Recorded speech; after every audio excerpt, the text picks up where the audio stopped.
So yun mga ka-Dabber Cats, mga kakwena, mga kabiyaya, please subscribe and share and like to the channel Boy Sardinas Shout out, mga TV. Dabber Cats. Kaya pakisuportahan nyo po yung aming charity vlogger ng Team Defender ng TVJ. So nagre-reaction din siya at nagche-charity. So yan, si Boy Sardinas. Please subscribe and support.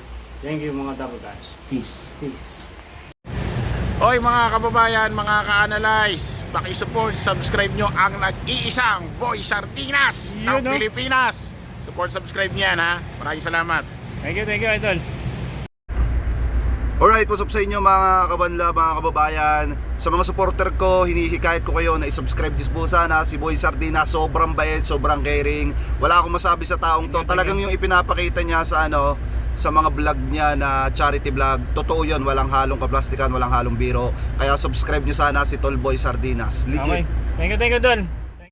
Boom!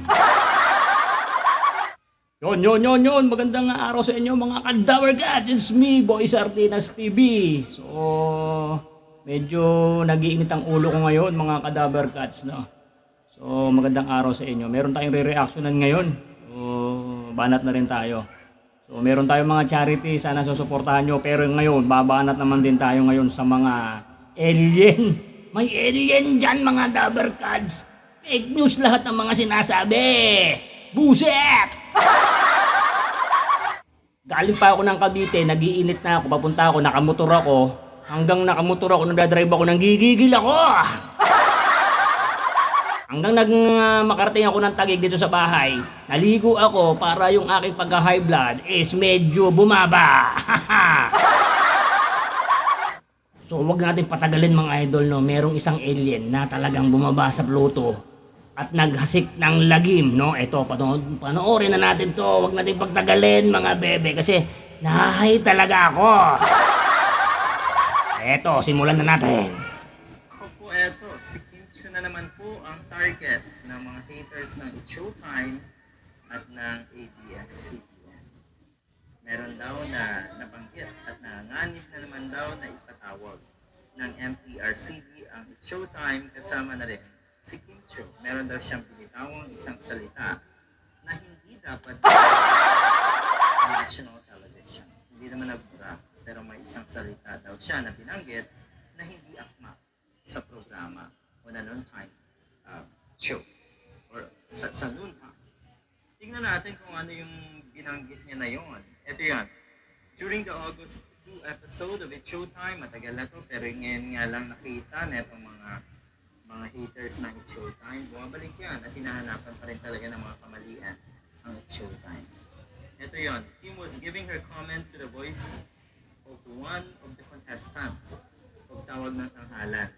But instead of vibrato, sa halip daw na vibrato ang mabanggit ni Kim Chiu, ang binanggit niya ay vibrator.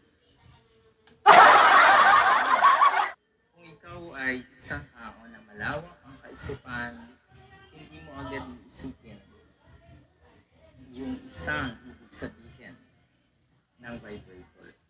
You see, Ito, vibrator daw, no? Ito, nagsisimula pa lang tayo, mga ka-Dabber Cats, no? So, nagsalita daw si Kim Chiu ng vibrator. O, di ba? Nasa TV ka. Magsasalita ka ng vibrator. Bakit ba nagsalita ng vibrator si Kim Chiu? Siyempre, para makumpleto ang ating reaction, diretso natin to, be. kung lang po sa isip niya, it's a term. Kahit yung cellphone natin yan, nagba-vibrate. Ibig sabihin, meron siyang vibrator. Pwede na machine. Okay, ang ganda ng vibrator ng boses mo. Yun ang nabanggit po ni Kim Chiu. Kayo guys, biruin mo ba naman kumakanta ka? Nagba-vibrate ang boses mo, no? Vibrator. Tol J, ang ganda naman ng boses mo, parang vibrator. Eh di pag vibrator, eh di ba pag vibrator, ang ganun yung tunog niya na. Anak ng weteng. Ganyan ba ang tamang pagsasalita? Nasa TV kayo, naka-live kayo, no? Oo. baka binibigyan nyo ng masama daw na issue yung pagsalita ni Kim Chiu ng vibrator. Saka tamang ano ba yan? Tamang salita ba yan ng isang TV host, no? Oo. Ang ganda ng boses mo, parang vibrator. Di pagka, di ba yung pag-vibrator, di ba? Pagka yung, di ba meron tayong pangmasahe, di ba? Vibrator yun. Ang tunog nun eh.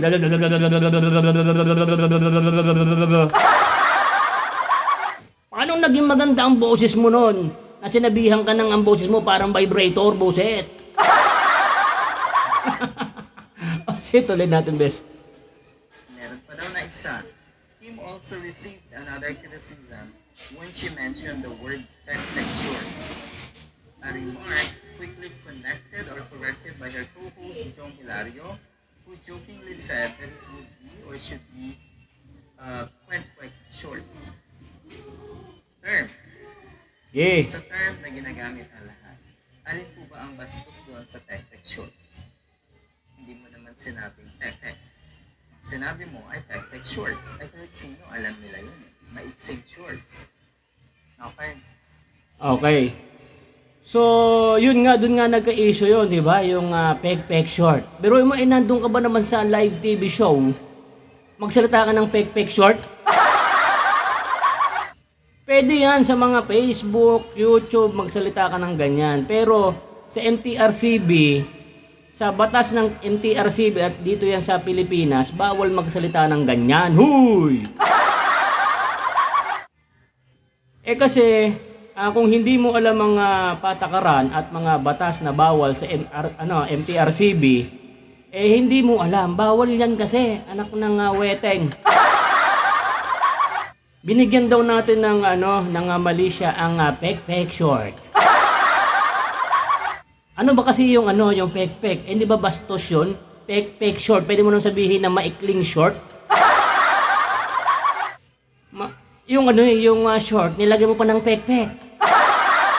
Dapat ang sinabi mo na lang, Kim Chiu, ang ikli ng iyong short. Pati ba naman na pek-pek, sinama mo? Diba? Diretso pa natin. Wala pang kabastusan doon. Matindi no? Matindi yung mga netizens ngayon. Lalo na po yung mga haters na it's showtime talaga. Grabe. Pag sinabing vibrator, yes, isang meaning dyan ay yung ginagamit. Okay. Ng mga mag-asawa. Halimbawa, kailangan pa bang mag-vibrator? Anyway, tapos Yun pala ang yun pala yung yung naging issue, no, yung kung bakit nagkaroon ng issue yan, vibrator. So yan ginagamit daw ng mag-asawa o ginagamit ng baklang katulad niya. Di ba? Sino bang naman kasi nasa ka? Syempre pag-uusapan yan. Kasi bawal yan sa MTRCB. Nako, mamaya meron po itong sasabihin, ha? At ay ang ganda-ganda naman kasi ng boses mo, haluan mo pa naman ng vibrator. Sino ba naman biglang magpipingting yung mga yung mga batang mga nanonood, no? Ano yung vibrator? Bakit ang layo naman doon sa boses o kanta? Ba't may nahalong vibrator na sinasabi ni Kim Chiu? Diba? Samahan mo ba naman ang vibrator? Tulad nga sinabi ko sa inyo, Boy Sardinas, ang ganda ng boses mo, parang vibrator. Ganun yun, Diba? Ay, naku. Diretso pa, alien. isa pa, sabihin, ito po ay anything or any device na merong or na vibrating. Katulad ng yung mga electric bell, yun po ay may vibrator. Kahit yung cellphone natin, syempre, at kahit yung mga buzzer, lahat po yan ay may vibrator. So, hindi lang ibig sabihin ng vibrator ay yung ginagamit ng Nako, nagloko. Ikaw kasi alien ka Nasaan ba? Ba't ba nawala ng signal mo? Ay nako, wait lang. Tama ba? Pagkatipan, bago magamit ka ng vibrator. Anyway, ito ba ay ginagamit ng mga masyadong aware dyan. Nako. So yun nga, Oy, di mo alam yung vibrator. Ay nako, alien ka. Ay sabagay, sa Pluto baka hindi pa umaabot ang vibrator. Nako. Pero mo nagkaabot-abot na sa kung saan-saan yung mga nagkaroon ng issue about sa vibrator kasi iingatan nyo ang mga sinasabi nyo lalo pagka sa noontime show kasi mas maraming batang nanonood, di ba? Ay nako. Sige, diretso pa natin. Hey. maganda itong sinabi ng isang netizen. Hindi naman sadya yung vibrator. Totoo. Okay. Hindi niya sinadya. At wala siyang mali siya doon sa kanyang payag na yan. Pero kung iisipin mo, hindi naman masama yung word na yan. Sa isip lang ng mga tao. Totoo. Sa isip lang talaga. Sabi niya dito, kahit daw yung cellphone ay may vibrator, kaya nagwa-vibrate ang ating mga phones, diba? Yun.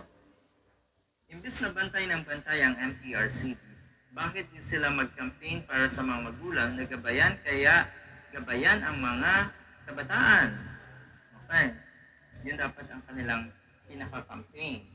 At yun nga, Anak ka ng tipaklong alien ka. Eh, ano bang ginagawa ng mga ng MTRCB, di ba? Kaya nga pag nakapanood sila ng mga ganyan na mga salita sa noontime show, ay talagang pinapatawan niya ng mga tawag dito, kaparusahan. Kita mo nga hanggang ngayon, yung vibrator na yan, pinag-uusapan hanggang ngayon, di ba? Naging usapan yan dahil malaswa talaga sa ating pandinig lalo dyan sa noontime show. Sa Facebook, sa YouTube, pwede yan, yung mga ganyan-ganyan. Ay, nako. Tinanong namin yan sa MTRCB, yung mga ganyan ba mga salita, yung pagmumura, ay sakop niyo pa ba ang Facebook at YouTube? Di ba? May mga nagmumura, may nagsasabing fake picture sa YouTube, sa Facebook, di ba? Naninita ba ang MTRCB, di ba? Hindi! Hindi mo ba alam yun? Dito sila nakasasakop sa TV, no? Sa TV. Naku naman. Kaya nga nagkaroon ng issue eh. Dahil pagkasalita ng vibrator ay nagkaroon ng usapan. Kaya nga kasi bawal yan. Huy! Tuturuan mo pa nga MTRCB na gumawa ng action. Anuhan yung mga bata. O sige, hintayin mo. At I think baka magkaroon ng penalty yan pagka yung issue na yan. Nagatong alien na to. Diretso pa tayo. yung sinasabi ko dati na etong MTRCB, sana nagmo-monitor sila ng mga live shows. Nakatutok. Okay.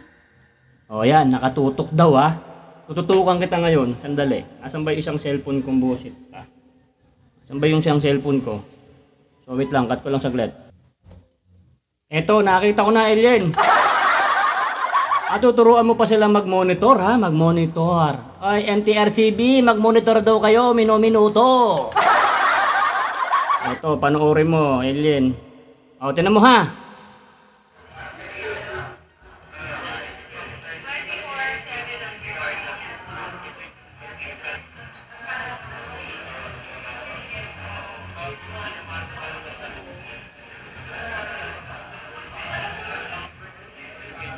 Yung mga palabas sa TV. Napakabusisi pa na. Oh my goodness, kaya ayaw ko maging artista.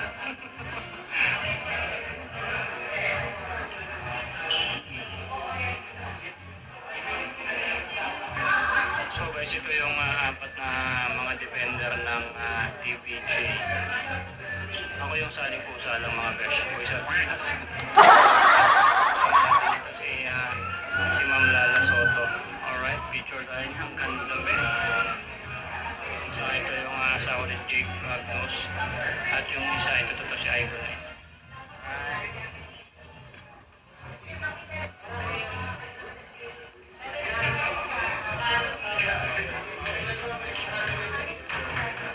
Oh, ito pa, saglit. Ipa-pass forward ko So dito kami nag-meet. Reaction. Ayun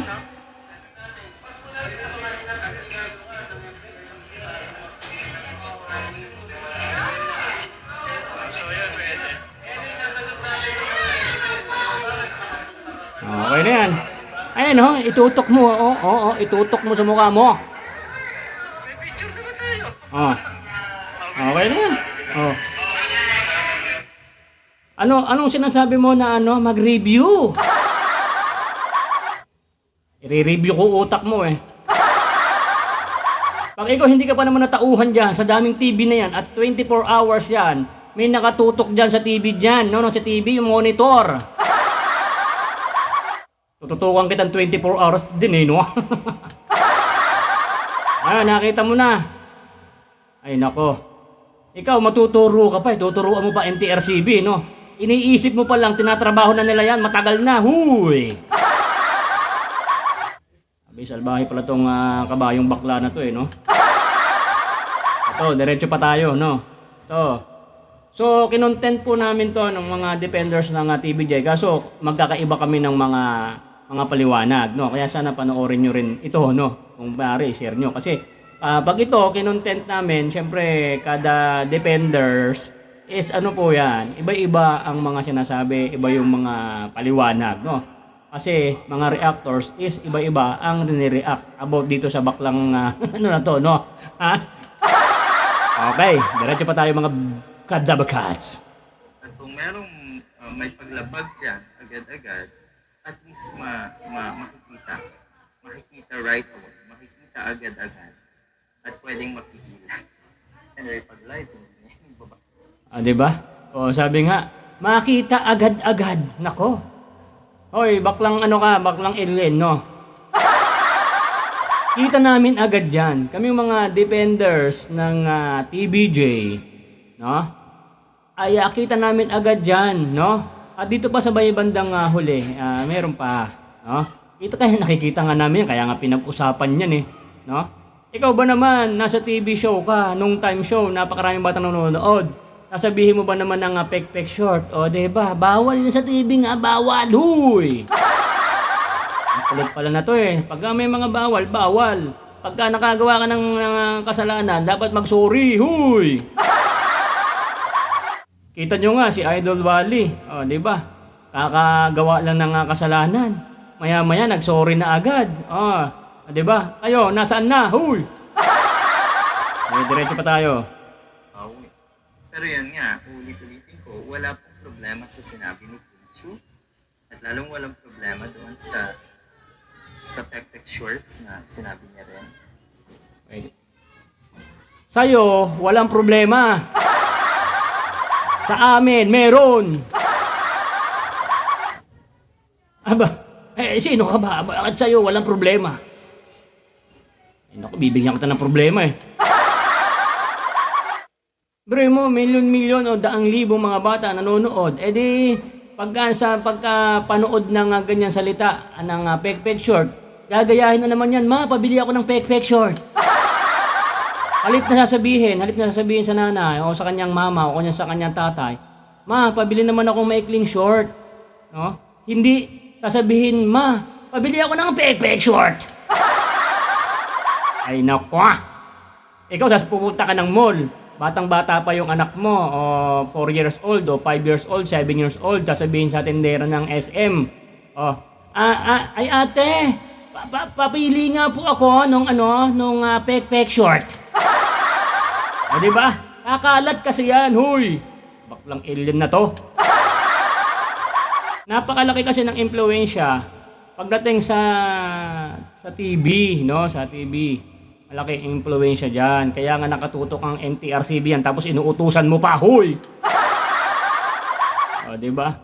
Sa mga Facebook, sa YouTube, walang problema yan. No? Kasi sa yung mga magulang naman natin at mga bata pa yan, hindi yan mga mahihilig sa Facebook or sa YouTube about sa mga ganitong mga no?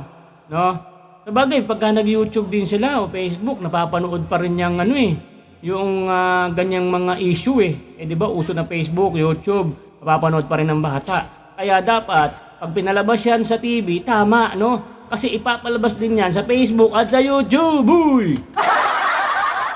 Kaya dapat inaayos yan. Tapos sa'yo hindi tama. Tapos sa'yo walang mali. Ano ka ba? MTRCB ka ba? Abi, dadagukan kita eh. Okay, diretso tayo. Po ay nasa isip lang. Huwag pong masyadong huwag pong masyadong laliman yung inyong imahinasyon dahil hindi yan healthy. Oh, yun. Tapos, wag nyo daw laliman. No, wag nyo daw laliman. Wag nyo laliman ang mga ano. Ay, sandali. Wag nyo daw laliman mga beshi ko, mga cadaver cats, yung mga nasabi nila. No? Oh, wag daw laliman. Ay, nako. Alam mo, baklang kabayong tiga puluto. Kasi, alam mo ba, sa MTRCB, yung paghihimay-himay ng mga ano diyan, ng mga ganyang mga salita, is talagang hinihimay yan, no? Oh, 'di ba? Eh ikaw kasi wala kang anak na bibili ng pupunta ng SM o pupunta ng bilihan ng mga damit na walang bibili na mga gaya na ay ma'am, ate, pabili nga ako ng pek-pek short. So habang tinatawanan mo ang mga bata sa pagsasalita ng mga ganyan, ay lalong kakalat ang ganyang salita na hindi naman kaaya-aya.